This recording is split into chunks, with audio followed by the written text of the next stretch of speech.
Assalamualaikum warahmatullahi wabarakatuh. Alhamdulillahi rabbil alamin. Wassalatu wassalamu ala asyrafil anbiya'i wal mursalin. Nabiyyina Muhammadin wa ala alihi wa sahbihi ajmain wa man tabi'ahum bi ihsani ila yaumiddin, amma ba'du.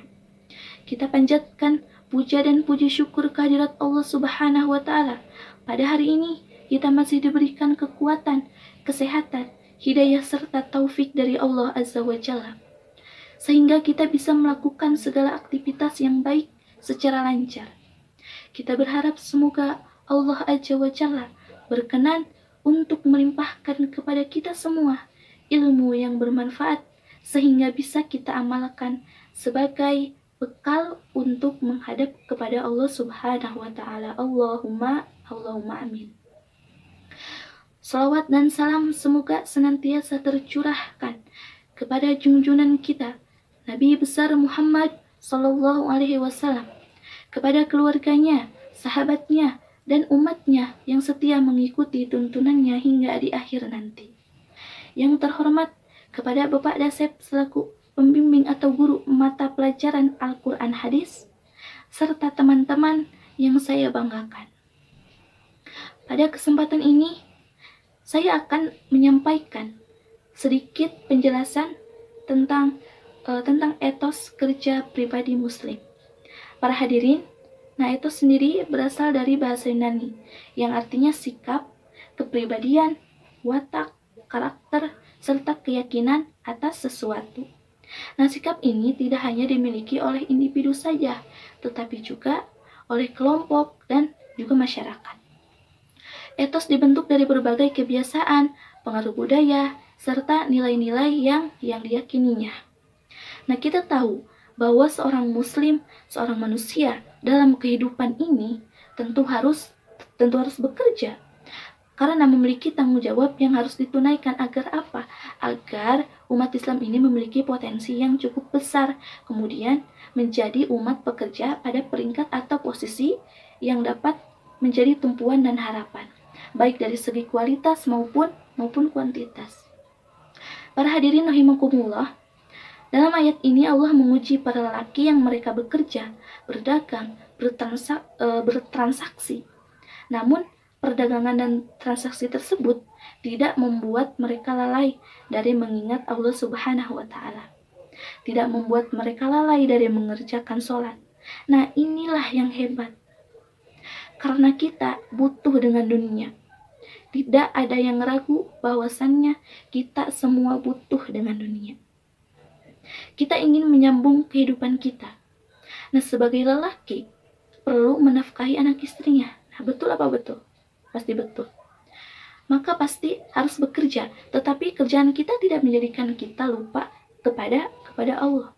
Lupa untuk membaca Al-Quran, beristighfar kepada Allah, untuk ingat hari akhir. Yang celaka adalah orang yang bekerja, lupa untuk ibadah. Allah Subhanahu wa taala berfirman, A'udzubillahi minasyaitonirrajim. Bismillahirrahmanirrahim. Ya ayyuhalladzina amanu idza nudiya lis-sholati min yaumil jum'ati fas'au ila dzikrillahi wa dzarul bai'. Dzalikum khairul lakum in kuntum ta'lamun.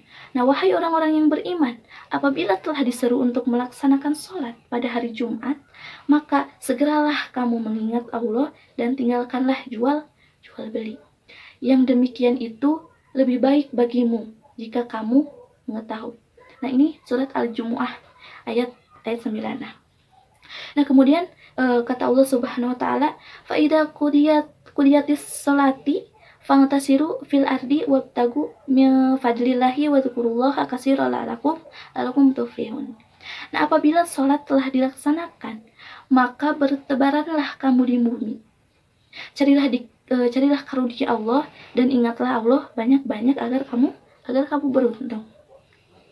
Jadi Allah Subhanahu wa taala sama sekali tidak melarang seseorang untuk bertransaksi kembali, jual beli kembali, bekerja kembali. Namun ingat yang Allah inginkan. Wadzkurullaha katsiran la'allakum tuflihun, yaitu ingatlah Allah banyak-banyak agar kamu beruntung. Para hadirin rahimakumullah. Dari sini kita tahu bahwasannya bekerja adalah perkara yang harus kita lakukan, terutama para lelaki sebagai kepala rumah tangga yang diberi kewajiban untuk menafkahi anak istrinya. Nah, itu wajib bagi kita untuk bekerja dan tidak meminta-minta kepada orang lain. Karena Daud yaqulu min amali yadih. Daud alaihissalam dahulu makan dari kerjaan tangannya sendiri.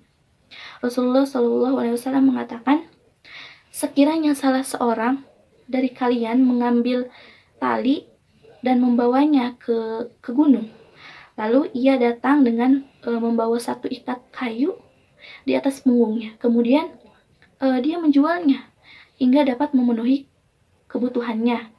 Itu lebih baik daripada meminta-minta kepada manusia. Nah, baik mereka memberi ataupun tidak. Bekerja itu kemuliaan, menafkahi anak istri adalah kebanggaan.